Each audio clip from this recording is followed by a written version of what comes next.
Alors, comme je le disais, on va passer au thème numéro 4 de cette journée, donc la dernière thématique, qui va viser à parler des données de vie réelle et puis la place d'Osiris par rapport à cette thématique et l'interopérabilité de nouveau en général. Alors pour la première présentation, on a la chance d'avoir, donc j'en parlais tout à l'heure, la docteure Detray qui va nous présenter un cas d'usage. Donc elle est clinicienne à l'hôpital de Charleroi, donc en Belgique. Si je ne me trompe pas, c'est au sud de Bruxelles. Et donc voilà, je vous laisse la place, docteur Detray. Bien, bonjour à tous. Merci aux organisateurs de me donner l'opportunité de présenter ce cas d'usage en hématologie. Donc je suis Marie Detray, je suis responsable de l'informatique médicale et je travaille aussi au laboratoire d'intelligence artificielle dans le département d'informatique au Grand Hôpital de Charleroi.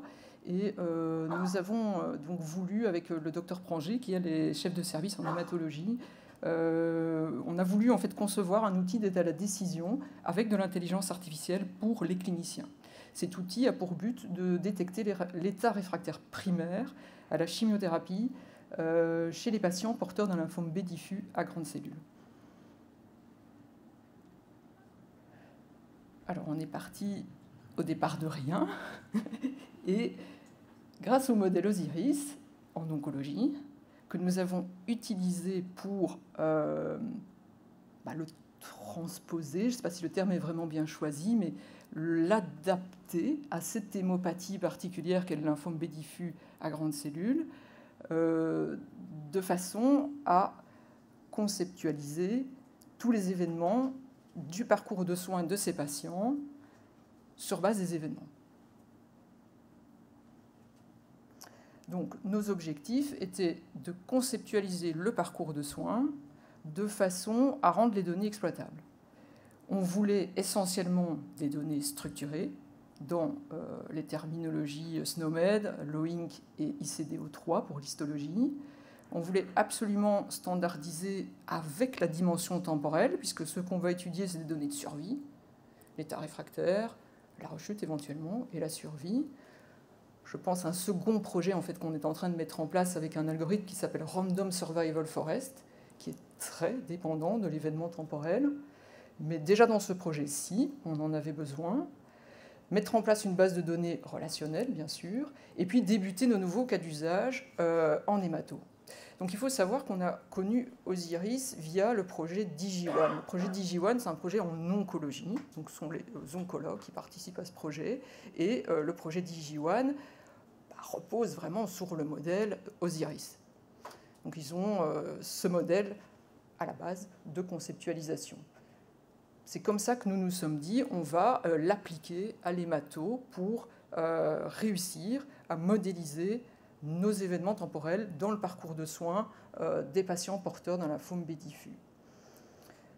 Pour développer des outils d'aide à la décision avec de l'intelligence artificielle, mais aussi des outils de soins personnalisés, comme un outil de détection de la fragilité, par exemple, chez le patient gériatrique. C'est un de nos autres projets. Donc ici, c'est très, très schématique. C'était pour vous montrer la modélisation sur base des événements. Le premier événement étant l'événement diagnostique, date d'incidence. On va aller récupérer les données patients, les données du lymphome, les données de traitement, l'évolution. Ensuite, ce sera ce qui arrive au patient. Est-ce qu'il va rechuter? Est-ce qu'il y aura une progression? Et ce fameux état réfractaire. On va venir collecter donc les données événementielles. C'est toujours largement inspiré d'Osiris. Alors, voilà comment nous avons procédé pour obtenir nos données. Ça nous a demandé un gros effort de structuration à l'intérieur même de notre DPI pour que les médecins puissent remplir à l'intérieur du DPI la déclaration de diagnostic d'un nouveau cancer, donc à travers le formulaire de RCP qui était structuré, leur formulaire de suivi, de consultation, et leur formulaire aussi dit de follow-up, c'est-à-dire quand ils représentent en RCP parce qu'il y a eu un événement particulier chez ce patient qui nécessite un changement de traitement. Donc une structuration avec chaque fois une question et une réponse qui va apparaître dans un champ structuré. Si on prend l'exemple ici du moyen diagnostic, on a donc à cette question une réponse pour laquelle le médecin va aller choisir l'item qui correspond à ce qu'il a fait. Dans ce cas-ci, c'était l'histologie de la tumeur primitive. Et puis vous voyez qu'on a un dictionnaire SNOMED avec un ensemble de libellés dans lequel il peut donc aller chercher l'item qui correspond à ce qu'il veut répondre. Et derrière, on a le code SNOMED qui n'est pas apparent pour le médecin, que nous, on va utiliser. Ensuite, on a des données de laboratoire qui nous arrivent directement sous forme de message HL7. On a des données du registre du cancer et des données, bien sûr, administratives. Notre objectif était vraiment de récupérer le plus de données possible en structuré, avec les terminologies médicales ICDO, LOINC et SNOMED. Et nous avons un petit projet qui est en cours de mise en place avec du traitement automatique du langage pour essayer de structurer ce qui reste à l'heure actuelle en texte libre dans les comptes rendus des médecins. Ensuite, on a cette étape d'extraction, de transformation, c'est-à-dire de conversion vers Fire, et puis de chargement et de stockage dans un entrepôt Fire. Juste pour illustrer, quelques tables et puis quelques ressources Fire que nous avons utilisées pour ce projet. Chaque donnée est modélisée de façon à être inclue dans une ressource Fire appropriée. Alors voilà notre infrastructure Fire qui est aussi largement inspirée du modèle Osiris.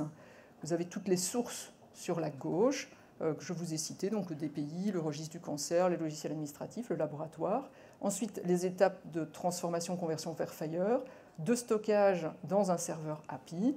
Et ensuite, on a les trois grandes branches. Alors, les trois grandes branches, ce sont d'une part intelligence artificielle, recherche, essais cliniques, outils d'aide à la décision, basés sur des données donc, de vie réelle, puisque ce sont les données de notre DPI. À travers la plateforme Iris, on y reviendra après. On a la branche SQL, qui est le niveau 5 de Fire, le niveau narratif en fait, de Fire, qui permet de mettre en place des applications directement en Fire en réalité. Ici, on a, nous, une application de détection du patient fragile à travers cette application en SQL. Et la troisième branche, qui est l'échange de données. Donc l'IPS, le résumé clinique minimum, un ensemble de données qu'on va être capable de partager avec les autres hôpitaux dans ce format Fire. On peut consulter les données. Notre développeur a mis au point un front, comme on dit en anglais, pour aller consulter les données de notre serveur API. Donc ici, c'est un exemple avec des données de laboratoire, les sérologies du patient et puis l'envahissement médulaire par le lymphome. On peut aussi accéder directement au fichier JSON. C'est ce qui peut nous être utile. Ensuite, de Fire vers l'intelligence artificielle. Donc je reviens sur la plateforme Iris. Au départ, dans ce projet, on a beaucoup travaillé en open source. Donc on a utilisé l'image communautaire d'Iris. Et dans ce cas de figure, le serveur API devient une source externe de données pour Iris. On peut faire des requêtes en SQL, on peut aussi faire des requêtes en Python. Notre objectif, à travers cette plateforme Iris, c'est faire du cohorting, c'est rechercher des patients. Donc, pour ce projet-ci, c'était tous les patients de plus de 18 ans traités à l'hôpital pour un lymphome B diffus à grande cellule entre 2017 et 2023. On obtenait ainsi notre cohorte avec l'ensemble de données utiles pour alimenter les algorithmes. Donc ensuite, c'est du développement en Python, scikit-learn, Keras, TensorFlow pour les algorithmes que je vais vous présenter.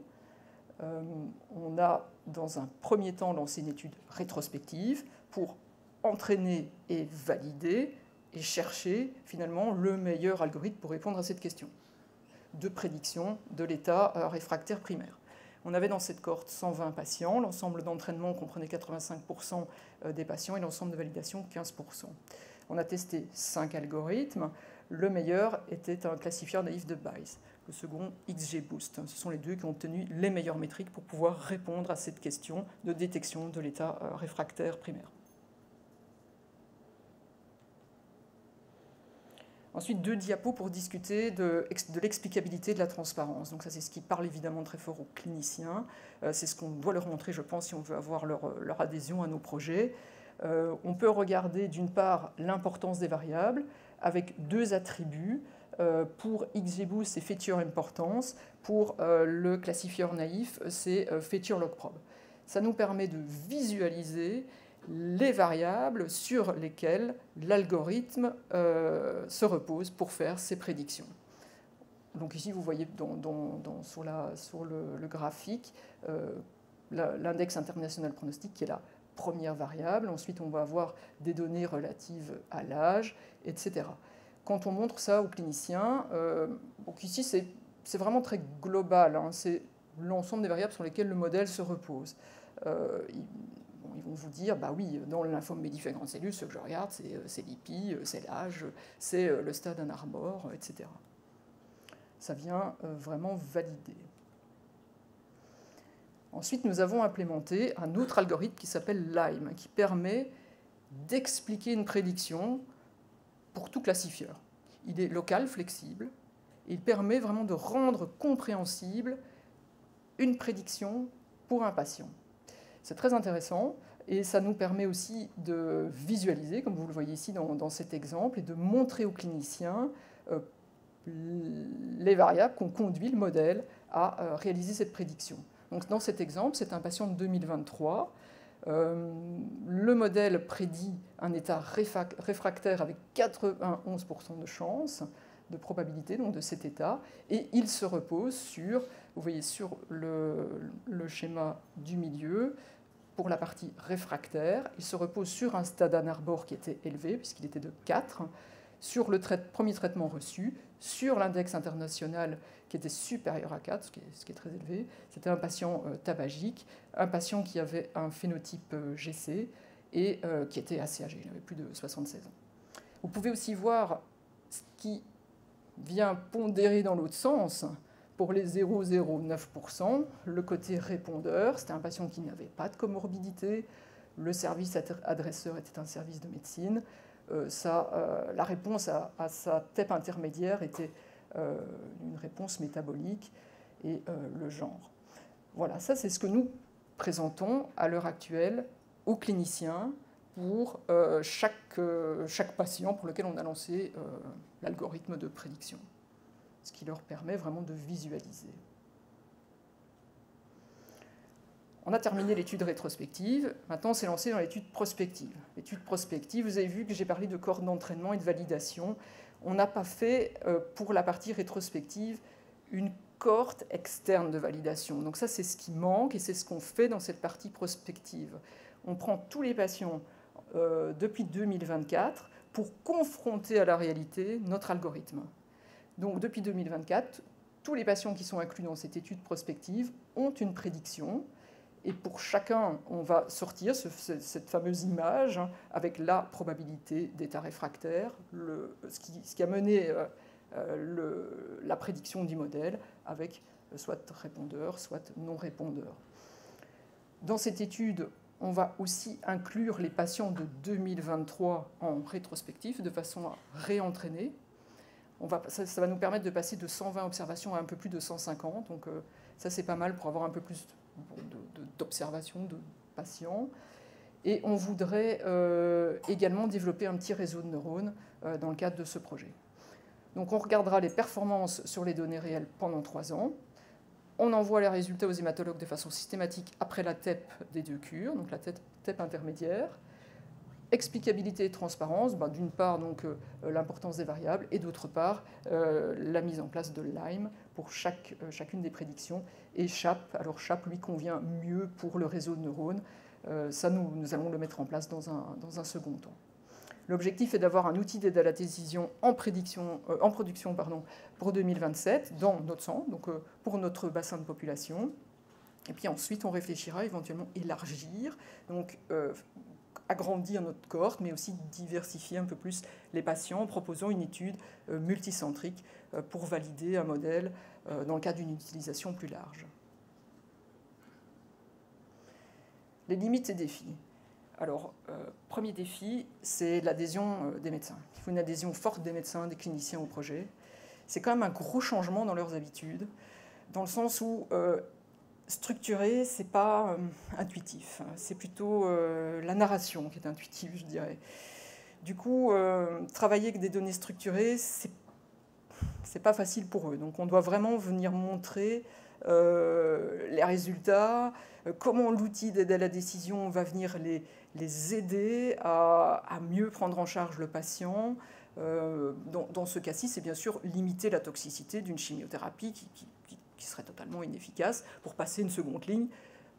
Dans ce cas précis, ce sont les CAR-T, qui, elle, est très efficace, justement. Donc, limiter en tox pour maximiser vraiment les chances du patient. Du coup, ça parle très, très fort aux cliniciens. Et c'est ce qui permet d'avoir cette adhésion.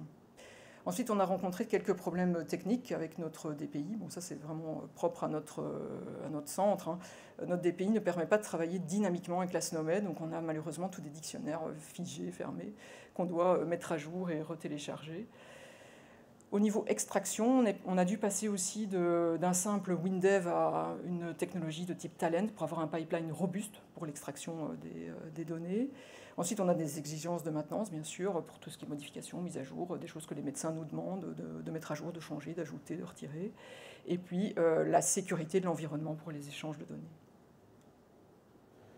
En conclusion, ces données de vie réelle vont permettre de mettre en place un outil d'aide à la décision basé sur des données préalablement structurées venant de différentes sources, des pays, labos, registres du cancer. La modélisation est faite sur base des événements. C'est largement inspiré d'Osiris Onco. C'est applicable aux essais cliniques, aux soins, aux applications de prise de décision. Ici, avec de l'intelligence artificielle, mais on pourrait aussi l'imaginer en CQL. L'architecture FHIR, elle va nous permettre dans le futur de communiquer avec les autres centres, en Belgique, en France, notamment le CHU de Toulouse, avec lequel on travaille de façon étroite, notamment sur les permissions et l'identification des patients, et puis dans l'Union européenne à travers HL7 et Hospitals on Fire. Alors ça, c'est ce que DAL, via ChatGPT, a imaginé comme poster sur base de la présentation. C'est un dessin original d'intelligence artificielle. On voit qu'il a vraiment mis le focus sur Fire. On voit Fire partout avec des autoroutes. Voilà, je vous remercie pour votre attention.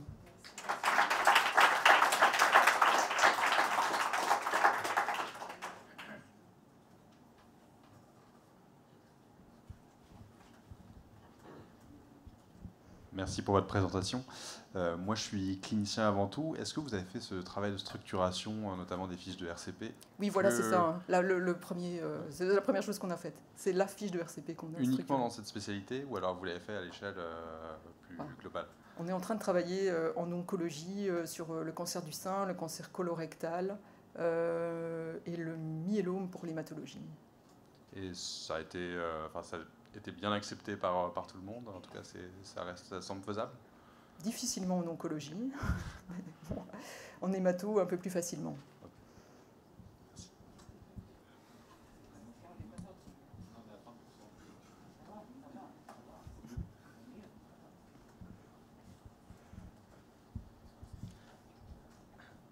Bonjour, merci pour la présentation. Au début, vous avez dit que vous utilisiez un modèle RSF, donc modèle dépendant du temps. Oui. Et à la fin, vous avez une prédiction, oui ou non, réfractaire ou non au traitement. Donc, Oui, tout à fait. On est parti vraiment sur un oui ou non. Et puis, ce qu'on veut faire maintenant, c'est implémenter l'algorithme Random Survival Forest de façon à pouvoir intégrer cette dimension temporelle. Okay. Donc, du coup, la sortie des RSF et des modèles dépendants du temps, c'est une courbe de survie. Donc, on peut faire ça, mais on peut aussi vraiment prédire l'état. Et c'est en fonction de la probabilité jusqu'à événement. C'est ça, oui, exactement. Ok, donc en plus, vous dire oui ou non, je dis des bêtises, mais vous allez dire, genre, il va être réfractaire au traitement après 6 mois ou une année. Voilà, c'est ça. Le modèle sera capable de dire ça, oui. Ok, donc ce sont tous des modèles dépendants du temps. Oui. D'accord, merci. Et juste une autre petite question. J'imagine que vous faites un essai clinique, c'est aussi pour avoir un marquage CE. qui va vous permettre de commercialiser? Oui, on ne s'est pas encore vraiment posé la question, mais oui, ça se pourrait, oui. D'accord. Enfin, dans le cas où ça se pourrait, comment vous comptez un peu parce que le problème avec ce type de modèle, c'est que quand vous ajoutez, c'est pas un problème, mais bon, quand vous ajoutez des données, vous avez souvent une amélioration du modèle. Et quand vous améliorez le modèle, donc le système en quelque sorte il a changé. Donc si vous avez le marque SEO, vous devez le refaire. Je ne sais pas si vous avez pensé à cette problématique. Oui, c'est juste, oui. Alors on le sait, mais on n'a pas encore vraiment d'idée sur l'intégration de nouvelles données à l'avenir. Mais on sait qu'on sera obligé de le faire parce qu'il y a le micro-environnement tumoral qui va être important, d'autres données de génétique aussi. Ici, les variables sont assez limitées, donc on sait qu'on va devoir étendre, oui, c'est sûr. Mais on voudrait d'abord avoir ce modèle qui fonctionne en local, en production, avant de se lancer dans un nouveau projet et intégrer toutes ces données-là.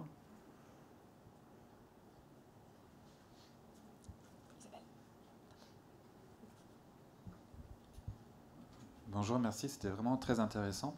Moi, je m'intéresse à l'alimentation des entrepôts, quelles qu'elles soient, par les données issues des consultations médicales. Je suis médecin moi-même. Et je voulais savoir si vous aviez une vague idée ou une idée précise de comment alimenter les entrepôts à partir de données de consultation. Est-ce que c'est du LLM sur du narratif du médecin? Est-ce que c'est des formulaires structurés? Est-ce qu'on doit aller chercher sur les applis patients? Est-ce que c'est un équilibre des trois? Est-ce que vous avez une idée, vu votre expérience, de ce qu'il faudrait faire? C'est un équilibre des deux, structuré et LLM. Mais il faut vraiment se diriger vers un LLM pour pouvoir faire des inférences. Ouais.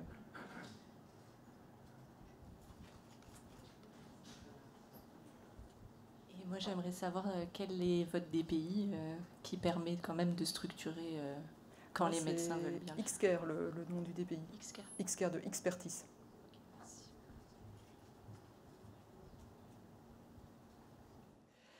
Alors, on va passer à la deuxième présentation de ce dernier thème. Donc ce sera monsieur Bastien Rance, qui est assistant professeur à la PHP HEGP, qui va nous présenter son projet, le projet sur lequel il travaille, qui traite de la gouvernance des données et des processus de traitement des données dans le Master Observational Trial du CIRIC CARPEM. Merci beaucoup Bastien pour votre temps et je vous laisse la parole.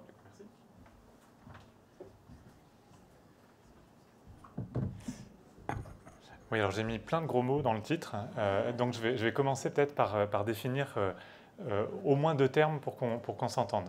Alors, quand je parle de gouvernance des données, je ne parle clairement pas de gouvernance de projet, je ne vais pas parler de qui est le chef, quels sont les comités qui vont se réunir ou des choses comme ça, je parle vraiment du cycle de vie de la donnée, depuis la production de la donnée par les cliniciens, par les patients dans le système d'information, jusqu'à sa remise à disposition aux cliniciens, aux patients, aux chercheurs, dans l'ensemble.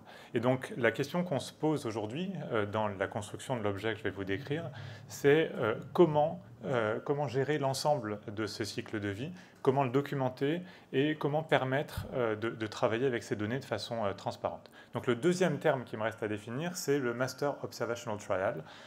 Ça, c'est un mot très joli pour dire un entrepôt de données un peu moderne en oncologie.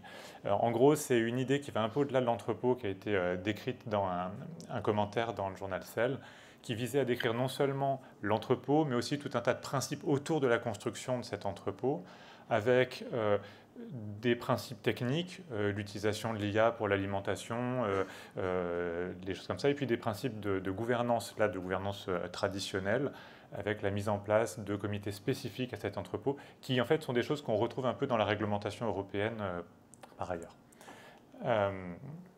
Alors, moi je travaille dans le CIRIC CARPEM, qui est un CIRIC du sud-ouest parisien. On est situé sur plusieurs sites avec 3 hôpitaux, 2 principaux qui génèrent beaucoup de données, l'hôpital européen Georges Pompidou où je travaille et l'hôpital Cochin, et puis également les instituts de recherche qui sont autour, qui contribuent aussi à la production de données, avec là non plus des données cliniques, je vous en parlerai dans une seconde, mais des données de biologie moléculaire très largement, avec du phénotypage profond moléculaire de données, d'échantillons issus des patients. Et donc on en est à notre 3e renouvellement. Et dans le cadre de ce dernier renouvellement, le CARPEM a choisi de mettre au centre du CARPEM cet objet, ce Master Observational Trial, comme un élément principal dans la réflexion et dans l'organisation du CARPEM. Donc on a 3 axes de recherche, enfin 3 projets, on va dire 3 grandes thématiques de recherche, et je vais l'appeler l'entrepôt pour aller plus vite.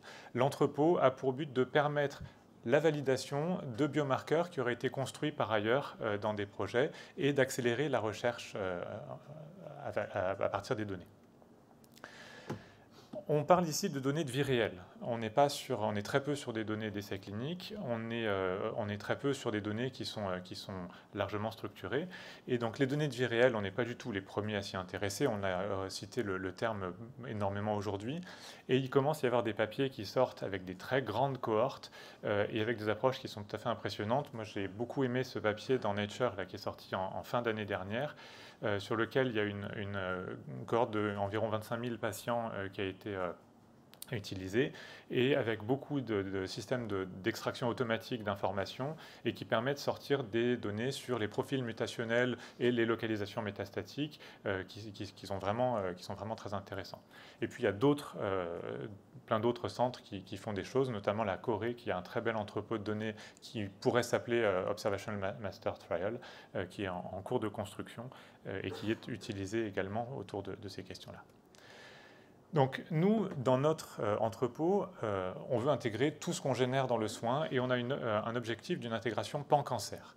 Donc c'est une vraie problématique, le pan-cancer, par rapport au fait de travailler sur une localisation, parce qu'on a justement toutes ces questions de terminologie qui explosent, de structuration qui sont difficiles à faire a priori, et qu'on a aussi une variété d'acteurs et de services qui vont générer de l'information. Donc je vous ai mis, je ne sais pas si vous arrivez à voir parce que de loin on ne voit pas très bien, mais la variété des données qu'on veut collecter, évidemment des données démographiques de base sur les patients, des données cliniques, des données génétiques à la fois constitutionnelles en partie et puis beaucoup de données tumorales, des informations sur l'existence des échantillons, puisque ces échantillons vont circuler de l'hôpital vers les centres de recherche, et puis toutes les informations générées à partir de ces échantillons sur les centres de recherche. Donc on a une grande variété de données, et je vous l'ai dit, une variété de sites de données, donc il faut qu'on puisse intégrer tout ça et piloter tout ça. Dans quel objectif? Eh bien, dans l'objectif de pouvoir remettre à disposition des chercheurs et des cliniciens une information structurée, organisée. L'ambition, si on se laissait rêver, c'est de pouvoir produire un registre le plus automatisé possible, donc avec la qualité, ou en tout cas un objectif de qualité proche du registre, mais avec des méthodes qui soient automatisées. Donc ça, c'est un exemple de quelque chose qu'on essaye de faire. Donc on a des informations qui ont été extraites dans différents types de données. Tout en haut, c'est tout bêtement les données administratives, le PMSI, qui nous permet d'identifier des périodes d'hospitalisation, des périodes de soins. En dessous, aligné dans la même temporalité, on a les prises en charge par chimiothérapie, l'évaluation de la charge tumorale qui est faite à travers les comptes rendus RECIST dans lesquels on arrive à extraire de l'information de façon automatique pour suivre l'évolution de la charge tumorale. Et puis en dessous, un certain nombre d'éléments complémentaires, des biomarqueurs du cancer. Ici, c'est c'est des données simulées à partir de patientes atteintes de cancer de l'ovaire. Des marqueurs de toxicité, la prise en charge chirurgicale tout en bas où vous ne pouvez rien lire, et puis sur la partie de droite, des éléments autour de la caractérisation moléculaire de la tumeur, ici avec une caractérisation qu'on a en vie réelle, c'est-à-dire pas grand-chose, je sais juste qu'il y a une caractérisation BRCA1, BRCA2, et qu'ici c'est non muté. Mais évidemment, quand on rajoutera les données issues des laboratoires de recherche, pour certains patients, on aura une caractérisation beaucoup plus profonde. qui pourra être envisagé. Donc ça, c'est évidemment qu'un tout début, c'était histoire de montrer aux cliniciens l'objectif de notre travail. Mais en fait, pour faire ça, eh bien, ça pose énormément de questions que je vais essayer d'explorer un peu dans la présentation. Alors, la construction globale de ce projet, on a plein de choses à régler. Il y a des chantiers évidemment réglementaires juridiques, la question des échantillons, la circulation des échantillons et la réidentification des données quand elles viennent des laboratoires, c'est un problème majeur technique et réglementaire. Il y a les aspects techniques, qu'est-ce qu'on déploie, comment, dans quel API, dans quel langage, etc. Et puis il y a la question des données, et je me concentrerai sur cette question, rassurez-vous, aujourd'hui, avec deux questions. Comment est-ce qu'on modélise nos données, comment est-ce qu'on les traite, et puis comment est-ce qu'on les normalise ou qu'on les standardise. Et c'est là où en fait, la question Osiris et puis la question globalement de tout ce dont on a parlé cet après-midi se pose. Alors, on l'a dit tout à l'heure, on a dans les données de vie réelle des données qui sont très très longitudinales. On a des données qui sont collectées au fil du temps, sans organisation, dans éventuellement des patients qui circulent d'un service à l'autre, et on va avoir des données d'une nature très variable, des choses structurées, très peu, beaucoup de données non structurées, des comptes rendus variables, des RCP qui sont très largement non structurés, même si les formulaires le sont un peu dans les cas qui me concernent, des données sur les échantillons, et puis maintenant de plus en plus de données produites par les patients eux-mêmes. Et donc on a et dans les entrepôts, quel que soit le format de l'entrepôt, la plupart du temps, la représentation de ces données, c'est une ligne par élément, on appelle ça des faits dans les entrepôts, une ligne par fait enregistré. Et donc j'ai aucun élément qui me permet de lier entre des faits, des événements. Alors quand je dis un fait d'ailleurs, un fait ça peut être quelque chose de tout bête, un dosage de CA125, de biomarqueurs, mais ça peut aussi être quelque chose de très complexe, un compte-rendu de 10 pages, et ils ont le même poids et le même point dans l'entrepôt de données, en quelque sorte. Alors, pour aller très vite, je ne rentrerai pas du tout dans les détails, mais le parti pris qu'on a adopté, c'est de dire on a énormément de données non structurées, il faut qu'on travaille avec l'IA, et puis ça tombe bien, c'est un peu les choses sur lesquelles j'avais envie de travailler moi. Et donc, on a une grosse architecture en place pour pouvoir travailler sur des méthodes d'IA. On a, grâce au CARPEM, fait un fort investissement sur de l'infrastructure et donc on a des cartes graphiques qui nous permettent de mettre en place des réseaux de neurones, qui nous permettent de déployer des grands modèles de langue dont on a parlé juste avant et de tester un petit peu les forces et les limites de ces méthodes dans les environnements qui sont les nôtres. C'est sûr que si on avait accès à des modèles de type ChatGPT ou des modèles ouverts, ils sont très très puissants, on pourrait faire beaucoup de choses et il y a plein de papiers américains qui montrent qu'ils peuvent faire plein d'éléments. Dans la vraie vie, avec les modèles même un peu forts qu'on peut charger dans un serveur comme on a qui n'est pas négligeable, les performances sont quand même assez différentes et on doit tout de même réadapter un certain nombre de méthodes. Alors, maintenant, comment est-ce qu'on modélise nos données et la confrontation un peu de nos objectifs avec ce qu'on avait à disposition dans Osiris. La première problématique qu'on a, c'est qu'on a ce très beau modèle, très riche et qui a une très belle description de la pathologie, mais que quand on confronte ce modèle à nos données longitudinales des entrepôts de données, eh bien on a un très grand écart. Et finalement, l'effort qu'on doit faire pour pouvoir modéliser ce qui est la base dans le modèle Osiris, qui est l'événement tumoral, eh bien, il m'amène quasiment à la fin de mon processus de transformation. Et donc là, j'ai un vrai problème de temporalité de mes transformations, qui est que pour transformer, en fait, pour pouvoir intégrer dans le modèle, il faut que j'ai fait toute une série de transformations. Et donc là, j'ai une problématique de compatibilité entre la réalité de mes données et puis les exigences du modèle que j'ai en face. Alors, ça n'empêche pas de travailler avec, puisque ça guide quand même notre réflexion sur l'organisation et sur les données dont on a besoin. Mais c'est vrai que c'est un souci qui fait qu'on ne s'aligne pas directement sur Osiris. Le deuxième aspect, c'est qu'on dispose donc de ces datasets minimales et cliniques et omiques qui sont des références. Et donc, globalement, dès qu'on compare les datasets qu'on a construits il y a maintenant une dizaine d'années. Avec ce qui est sorti depuis, globalement, on dit tous à peu près la même chose sur la liste des items. Il y a des différences sur les valeurs qu'on choisit avec les commentaires qui ont été faits par les collègues de l'ANS tout à l'heure. Donc il peut y avoir des améliorations à faire, mais globalement sur le dataset, on est bien, c'est un dataset solide qui nous permet de construire. Alors il y a des éléments qui ont été faits à l'époque parce qu'on voulait un dataset généraliste et qui sont difficiles à utiliser dans la vraie vie. Typiquement, on va avoir des paires biomarqueurs, type du biomarqueur, et puis valeur du biomarqueur. Et ça, c'est assez dur à représenter parce que ça nous fait plein de paires de choses et qu'il faut réaligner ensemble, et on n'a pas vraiment de... Enfin, pas réaligner, pardon, réassocier, et sur lesquels on a du mal à réassocier dans nos outils.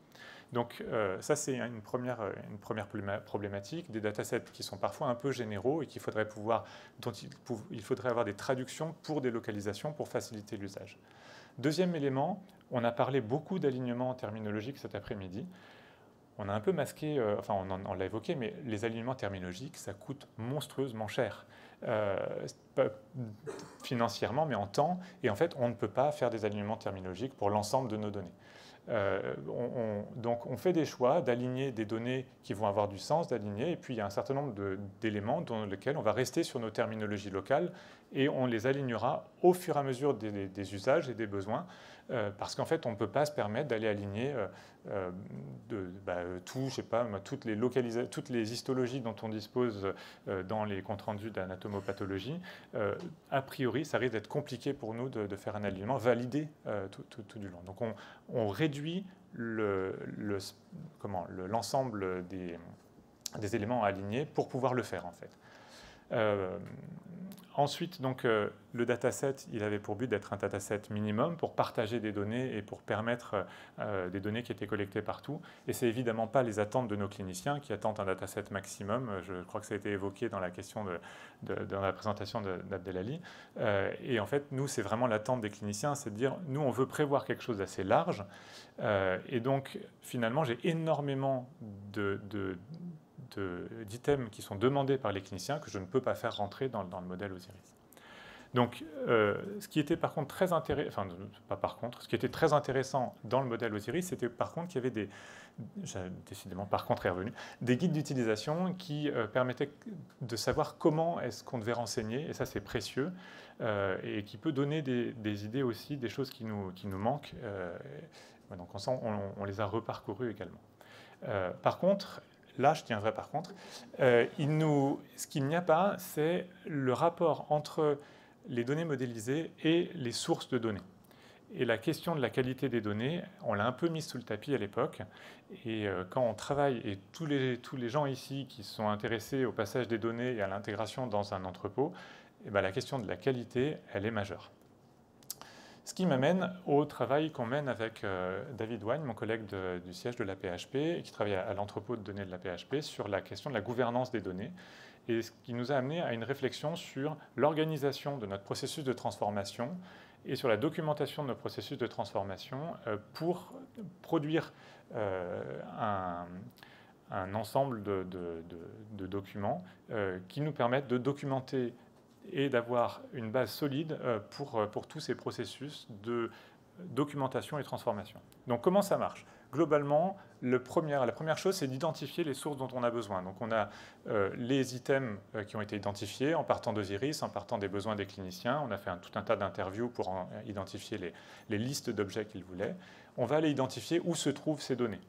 À partir de là, ce qui est prévu, et ça c'est des travaux en cours, hein, c'est pas réalisé, mais c'est un alignement vers des profils FHIR les plus généraux possibles. On veut éviter de créer des profils pour éviter la prolifération, mais aussi pour rester dans une manipulation d'objets très généraux. Donc un alignement de ces sources vers une structuration FHIR qui va nous permettre à partir de ce moment-là de travailler uniquement avec une structuration et une modélisation partagées. Et là, on va avoir tout un tas de processus de transformation différents. Il y a des processus qui sont... Alors, j'ai mis normalisation, ça peut être normalisation alignement, qui peuvent être parfois juste de l'alignement. Et donc là, typiquement, je veux m'intéresser à la localisation du cancer. Ça paraît une question toute simple. Pour me pencher là-dessus depuis quelques semaines, en fait, c'est compliqué à partir de nos données. On a plusieurs sources. Là, dans l'exemple, je vous ai mis, on peut prendre, mettons, 2 sources, les codes SIM10, et puis, enfin 3 sources, mais non, 2, pardon. Les codes SIM10, la chimiothérapie, dans lequel on a précisé la localisation du cancer, et puis éventuellement, je peux avoir la localisation dans le compte-rendu d'anatomopathologie. Pour les codes SIM10, en fait, j'ai une granularité qui est très variable. Et donc là, le rôle de ma normalisation, c'est à la fois de structurer la normalisation, donc là on utilise un code SNOMED-CT, mais aussi éventuellement de faire un choix de remonter d'un niveau de structuration pour ne pas dire c'est le lobe supérieur gauche du poumon, mais juste dire c'est poumon. Donc il y a un premier élément comme ça. Sur la chimiothérapie, je vais faire le même travail, et donc finalement je vais obtenir une donnée qui est issue du PMSI ou issue de la chimiothérapie et qui me donne une localisation. Ce qui ne veut pas dire que ces 2 points sont d'accord. Donc ça m'amène à un autre processus qui est un processus de consolidation. On va vouloir avoir des règles, alors soit des règles qu'on implémente directement, qu'on a choisies et qui sont expertes, soit des choses qu'on apprendra avec des modèles d'apprentissage plus ou moins complexes, et on va finalement consolider et avoir une donnée qui est consolidée. Et donc ça, c'est un problème qui se pose, c'est comment est-ce qu'on va gérer toutes ces données intermédiaires. Et le choix qu'on fait, c'est de les gérer évidemment toujours en FHIR, avec un typage de nos données, les données liées à des sources, les données consolidées. On a évidemment les problèmes dont on a parlé d'extraction. Donc là, j'ai mis extract. Alors, ce n'est pas l'extraction toute bête d'un processus. J'ai une base de données, j'ai extrait des données. Là, c'est vraiment mettre en place des modèles de traitement automatique des langues pour aller chercher dans des comptes rendus soit des termes, soit des entités plus génériques. Et ces entités extraites peuvent aussi avoir besoin d'être consolidées. Parfois non. Hein. Parfois, on restera dans les sémantiques, dans les termes utilisés par les cliniciens. Et puis enfin, le dernier type de processus qu'on a identifié, c'est un processus de dérivation. C'est-à-dire, il y a un certain nombre d'éléments que je vais devoir recalculer. Typiquement, la survie, on la dérive en fait. J'ai une donnée, une date de diagnostic, j'ai une date d'un événement, l'effet, la récidive ou n'importe le décès, la récidive, et je vais calculer cette date-là. Mais ça, il faut que je puisse le tracer pour que je puisse avoir la confiance de mes cliniciens. Il faut qu'ils puissent comprendre d'où viennent l'ensemble de mes données. Et donc là, avec une modélisation FHIR de l'ensemble de notre processus, donc aussi bien des données, mais également de tous mes processus de transformation et de toutes mes ressources externes, en fait, je vais pouvoir produire une documentation de façon automatique et je vais pouvoir avoir tout ce processus-là qui est à la fois une description de mon processus, un outil de pilotage de mon processus et une documentation validable sur laquelle que je peux confronter, que je peux comment dire, oui, valider, c'est le bon terme. Donc, en gros, je me retrouve avec plusieurs objets, des métadonnées sur l'information sur les sources de départ, des données que j'ai appelées gouvernées, c'est-à-dire que je maîtrise avec les données qui sont issues des sources, les données qui sont générées, des relations entre ces données, des processus. Et donc là-dedans, évidemment, il y a encore la place d'Osiris. Sur les données et les données gouvernées, on est guidé par Osiris et par les interviews avec nos experts. Sur les processus de normalisation, de transformation, on peut utiliser les terminologies issues d'Osiris. Pour l'instant, c'est vrai que les alignements qui existaient n'étaient pas forcément toujours faciles à mettre en œuvre, mais les travaux en cours vont tendre à les faciliter beaucoup. Et puis les relations entre les éléments, là on a le modèle relationnel, enfin le modèle sémantique d'Osiris qui est intéressant et sur lequel dont on se sert pour identifier les relations entre nos objets. Et donc, en fait, tout ça, ça vient alimenter une réflexion, et c'est la dernière diapo, avec des principes clés de ce travail-là. On a une gouvernance qui est guidée par les données, avec une documentation qui est riche et qui est formelle, hein, avec des typages de données, des sources, des processus, etc. On s'aligne vers des profils FHIR standards et les plus standards possibles, c'est-à-dire on évite le plus possible la prolifération des standards et on évite le plus possible de créer des choses dont on n'aurait pas besoin, et donc avec tout ce processus de description. Et donc ça nous amène à une réflexion sur la modélisation des différentes étapes et des différents niveaux de ce travail. Et donc ça nous permet aussi de réfléchir à la séparation de différentes couches de travail. Et par exemple, les scripts de transformation, ceux sur lesquels on va vraiment coder, les data scientists vont faire leurs scripts en Python, en R, en je ne sais quoi, eh ben, on va pouvoir générer un squelette de ces scripts-là à partir des profils FHIR qu'on aura fait, et donc pour avoir l'ensemble des scripts qui sont pilotés de la même façon. Ça paraît un détail technique, mais en fait, nous, ça nous garantit une traçabilité dans le temps. On est sur c'est un projet qui est parti dont on a l'ambition qu'il dure de nombreuses années et donc qui va devoir évoluer. Et donc cette organisation nous permet de nous garantir une capacité de travailler sur ces éléments dans le futur. Et le deuxième élément, c'est une séparation une séparation logique, non, c'est pas le bon terme, peu importe, une séparation entre les scripts et les données. Les scripts n'ont pas le droit d'accéder directement aux données, ils doivent y accéder à travers des interfaces, typiquement des interfaces comme des serveurs Fire, qui nous permettent de changer, si on veut, la façon dont on stocke les informations. Et ça, c'est intéressant parce qu'au cours de la vie d'un projet, les dossiers peuvent changer, notre dossier patient informatisé peut évoluer, les ressources peuvent évoluer de format, on peut avoir besoin d'adapter à des données plus grandes et donc de passer sur des technologies qui sont différentes de celles qu'on utilise aujourd'hui. Et donc on a une séparation très stricte de ces éléments-là qui paraît en fait quelque chose de lié au code, au développement, mais qui en réalité est très lié à cet aspect de gouvernance. Voilà, je vous remercie. Et s'il y a des questions, David et moi se ferons un plaisir de répondre.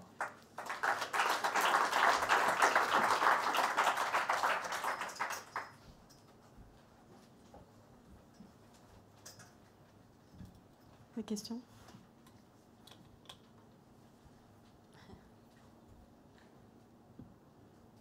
Pas de questions? Alors, je ne sais pas si c'est vraiment une question, mais j'ai été très, très intéressé par cette présentation. Ça traduit avec un vocabulaire différent ce qu'on peut faire côté consort, où effectivement on avait cette problématique d'être capable d'extraire les mêmes données que ce qu'on trouve dans le modèle Osiris, mais localement et répété N fois, une fois par compte-rendu et même une fois par phrase de compte-rendu. Et donc, effectivement, on s'est aussi posé la question de comment modéliser ces données, comment les stocker, et après, comment les utiliser pour consolider. Alors, nous, on appelle ça les structurer, mais c'est exactement la même chose dans le modèle définitif. Et moi, j'étais très impressionné par la rigueur et la volonté de structurer chacune des étapes. On doit faire à peu près les mêmes choses fonctionnellement, mais pas forcément avec la même séparation en couche logique. Oui, cet aspect de séparation, il vient en fait vraiment d'une observation dans le travail quotidien. Les équipes changent. On est dans des hôpitaux avec des équipes qui sont assez jeunes, qui peuvent évoluer pas mal. Et donc on a besoin d'éviter au maximum un phénomène qu'il y a régulièrement, qui est qu'en fait dans le code, on embarque plein de connaissances parce qu'on a vu que ça ne marchait pas, donc on a modifié tel truc. Et en fait, on a un aspect de modélisation qui se retrouve codé, qui n'est jamais documenté, et dont on perd complètement la traçabilité à partir du moment où le développeur s'en va, quoi. Et donc ça, c'est quelque chose qu'on voulait absolument éviter.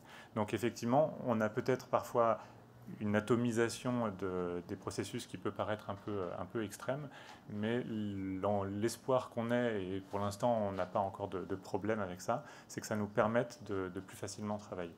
Après, ça pose des problèmes d'optimisation, mais ça, c'est des problèmes sur lesquels on est ravis de travailler. Merci. Et pour spécifier ces conversions, vous faites comment? Vous utilisez... Ça, c'est pour David. Merci de la question. Il n'y a pas une réponse, ça dépend. Parfois, c'est avec du Fire Mapping Language. Parfois, c'est pas possible parce que c'est trop coûteux. Et je suis en train de réfléchir. Et puis, dans le Fire Mapping Language, donc il y a la structure, mais il y a aussi la sémantique avec les concept maps et la capacité de traduire d'une terminologie à l'autre, même si c'est quelque chose qui est très coûteux et qu'on évite de faire. Mais on va mettre la fin de la semaine prochaine une extension VS Code qui permet de faciliter l'usage du Fire Mapping Language, qui sera disponible en open source pour encourager à l'usage de ce langage. Et un souci qu'on a, alors ça ne répond pas tout à fait à la question, mais c'est que Fire peut faire peur parfois pour les gens qui ne sont pas dedans, dont je fais largement partie. Et l'adoption peut nous sembler une montagne un peu difficile à surmonter, mais en fait, si l'objectif aussi de la description des éléments tels qu'on l'est, c'est de pouvoir bien séparer les questions et finalement de regarder quels sont les éléments qui vont nous permettre de générer les éléments FHIR à partir d'un bout de code ou d'une spécification de nos métadonnées, et finalement de réduire tout le poids, au maximum le poids de l'implémentation en FHIR par nos équipes. Donc que nos data scientists ne se retrouvent pas à passer 6 mois à apprendre FHIR avant de pouvoir faire des extractions, mais qui puissent produire leurs extractions dans un cadre qui est déjà qui leur permette de mettre ça en place facilement. Non mais on est aligné. Merci beaucoup. Et je suis preneur du plugin. Donc on va passer à la dernière présentation. J'ai le plaisir du coup d'accueillir Émilie Bensadon, qui est chef de projet IT à Unibase, et Laetitia Chana, qui est responsable de l'équipe conseil et services en données de santé à l'Institut Curie. Et vous allez nous parler du travail qui a été réalisé par Unicancer sur les données de vie réelle. Je vous laisse la parole.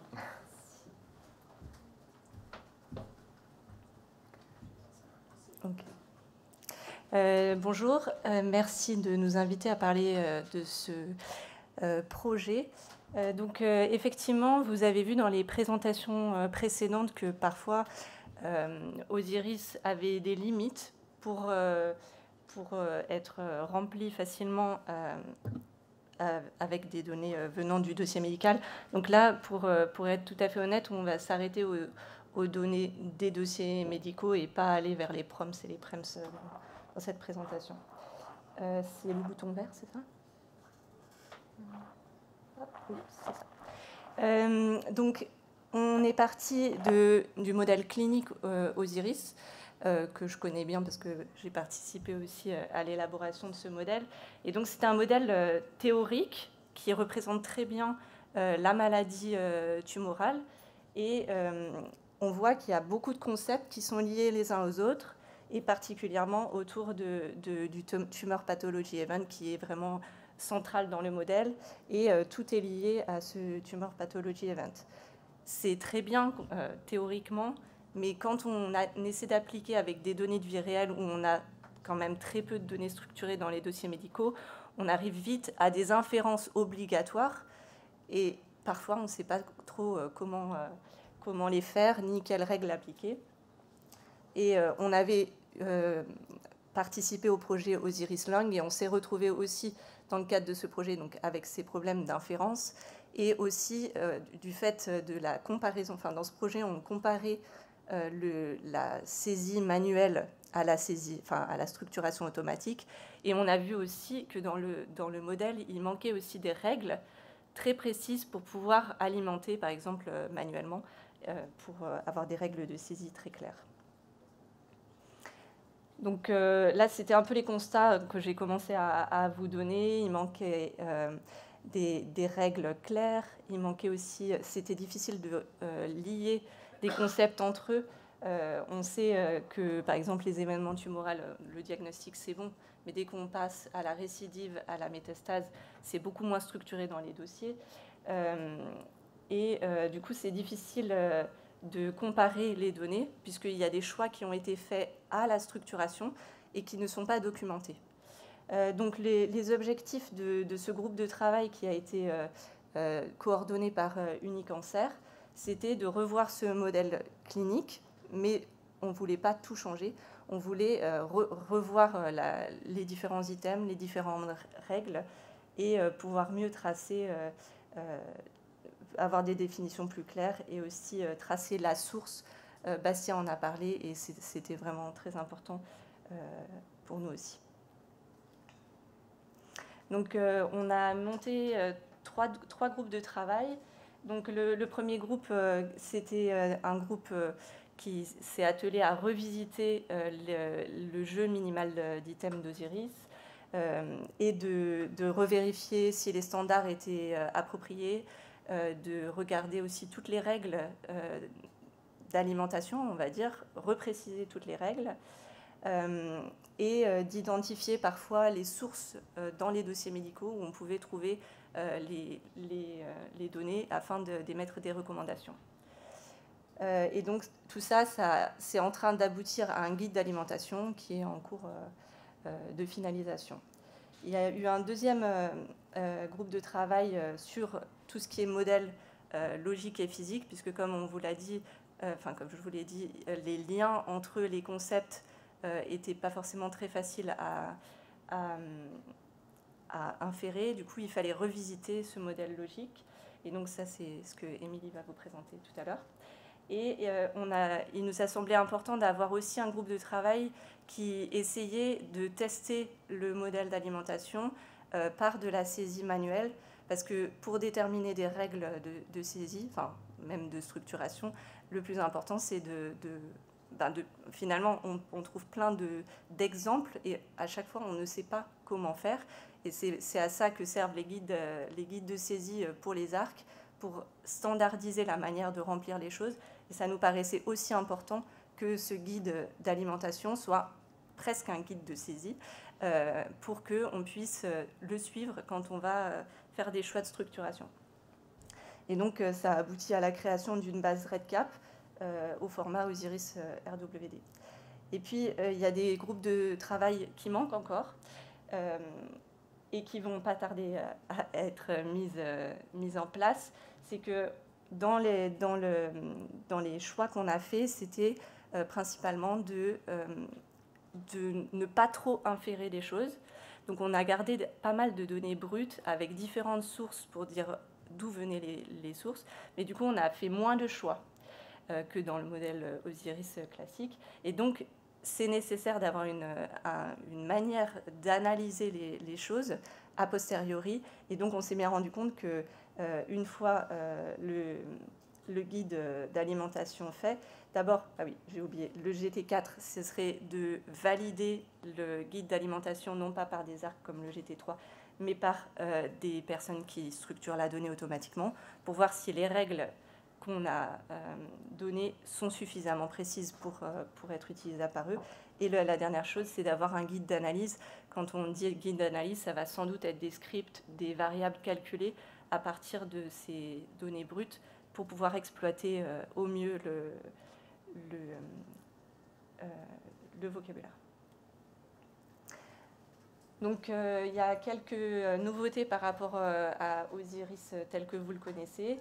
Donc, chaque concept est associé à une date. On a l'impression que c'était déjà le cas dans Osiris, puisqu'on disait c'est un modèle temporel.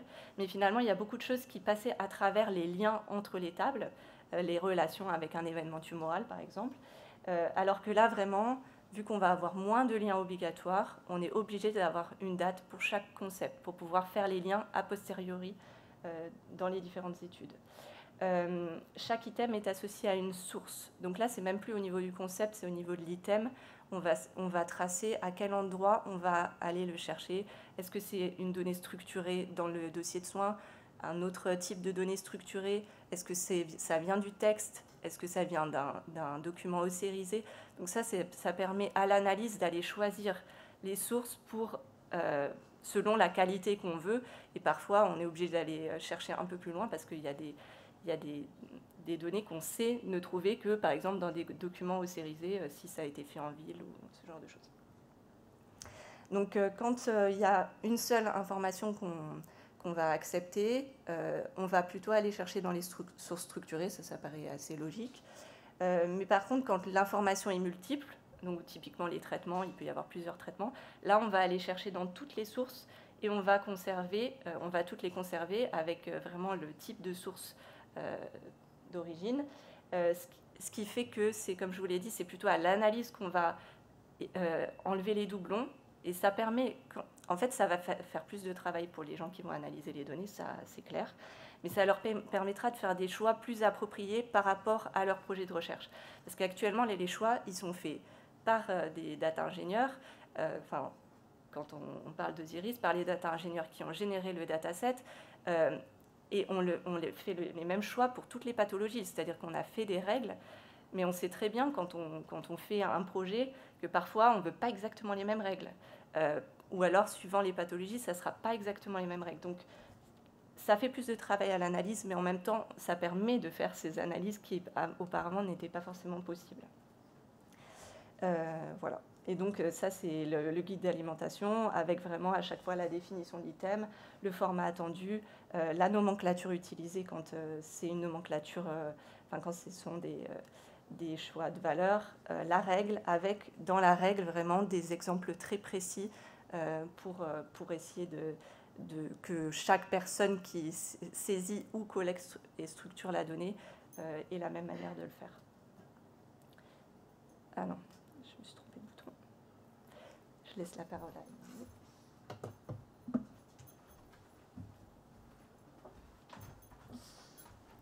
vous. Donc du coup, une fois qu'on a défini la première version, on va dire, de ce guide d'alimentation, on s'est posé la question du modèle de données. Donc en fait, comme a évoqué Laetitia, le modèle Osiris tel que vous le connaissez impose des liens qu'on ne sait pas forcément faire à partir du dossier patient.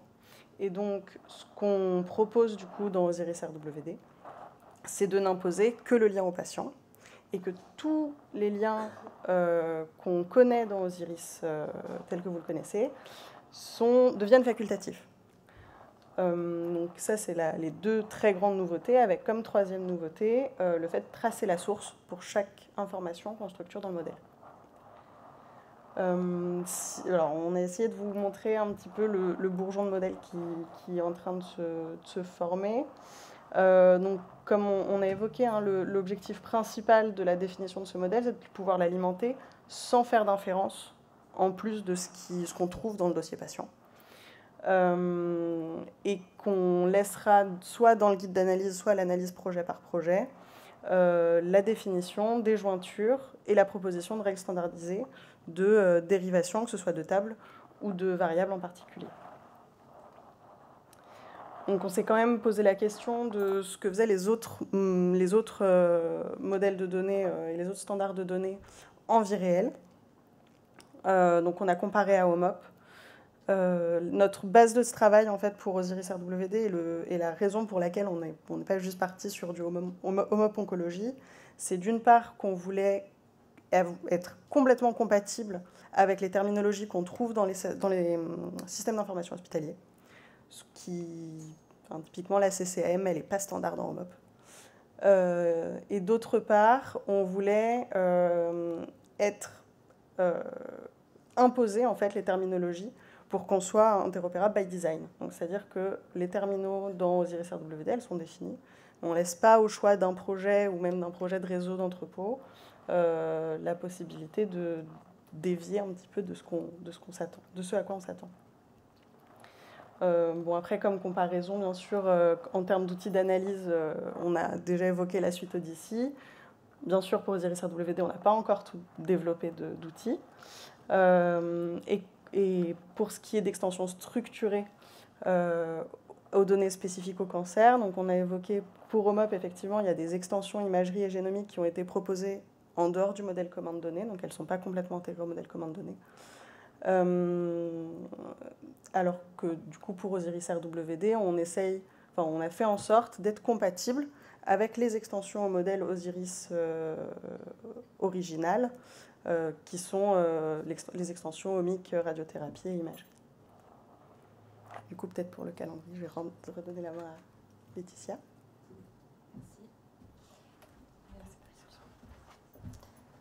Donc, au niveau du calendrier, en fait, il y a une première version qui a été on va dire publiée, mais qui a été mise, disponible, on va dire rendue disponible en juin 2024. Par contre, après, elle a été retravaillée par un groupe de travail avec différentes personnes des CIRIC, des CLCC, pour retravailler, comme je vous l'ai dit, avec les 3 groupes de travail. On a fait un premier test des items par les arcs de saisie, donc manuel sur 13 items qui correspondaient au diagnostic de la maladie. Et ça nous a permis aussi de voir que malgré tout, même si on avait voulu déjà définir des règles plus précises, c'était encore pas assez précis. Donc ça permet de voir que en fait, ce travail de structuration manuelle, ça nous permet d'enrichir le guide et de nous poser des questions qui parfois nous avaient échappé. Donc ça, c'est vraiment une étape très importante. Du coup, on est en train de travailler sur la version 2 de ce modèle. Et après, donc on espère finir fin avril.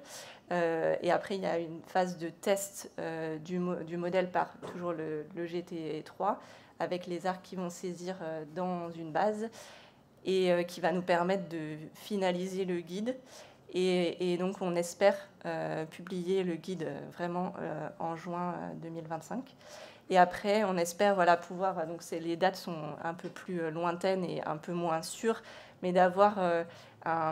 de publier déjà le guide à peu près en septembre, parce que je ne vous l'ai pas dit, mais il y a une étape de test, mais après on envisage d'utiliser un peu à plus grande échelle pour avoir un gold standard, entre autres pour l'évaluation de la qualité de la structuration par consort. Et donc on va utiliser Osiris RWD pour structurer un gold standard pour 100 patients, pour 7 centres, je crois. Donc ça nous permettra de vraiment tester avant de publier le modèle. Et donc, on espère avoir en fin d'année ou en 2026 un guide plutôt d'utilisation, un guide d'analyse assorti au modèle avec, je l'espère, des scripts et des choses comme ça. Enfin, des outils, quoi. Voilà.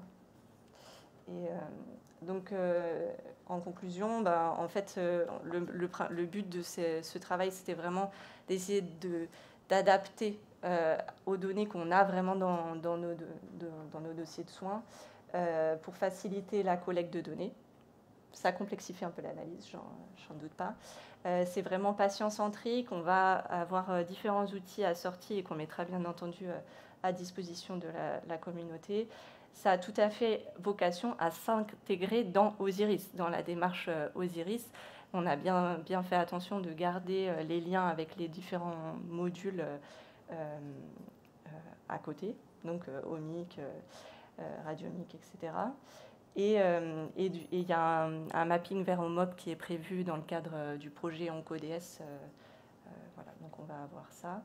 Et donc je tiens à remercier énormément de gens qui ont participé à ces groupes de travail et aux personnes qui ont, enfin aux établissements, enfin aux financeurs en fait de ce projet, parce qu'il y a eu des financements. Voilà. Je vous remercie pour votre attention.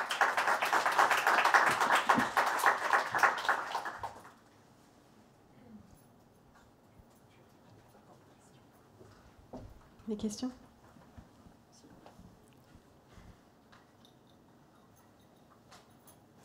Je crois que tout le monde est fatigué. C'est le problème de passer en dernier. Non.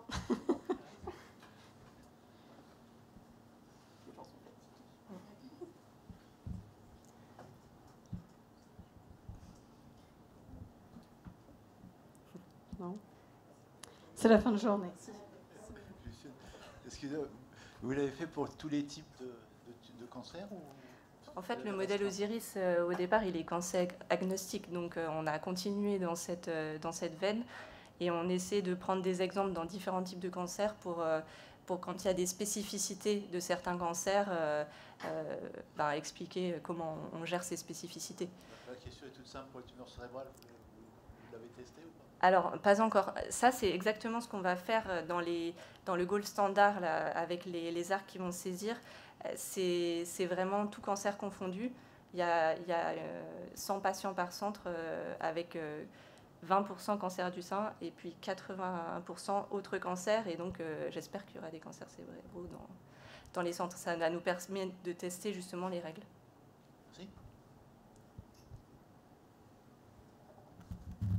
Merci, c'est très intéressant. Sur l'aspect justement de gold standard et de saisie là, par les arcs, vous allez mesurer des difficultés. Comment est-ce que vous allez évaluer du coup voilà, t'as compris ce que en fait, c'est pour ça qu'on a appelé ça un groupe de travail 3. C'est parce que vraiment, on a des réunions très suivies pendant tout le temps de la saisie avec les arcs. Ils remontent les problèmes et là, on va leur donner des guides pour dire, voilà, dans ce cas-là, on va faire ça. Et ça va nous permettre rajouter des règles en fait dans le guide d'alimentation. Mais donc on les lâche pas avec le...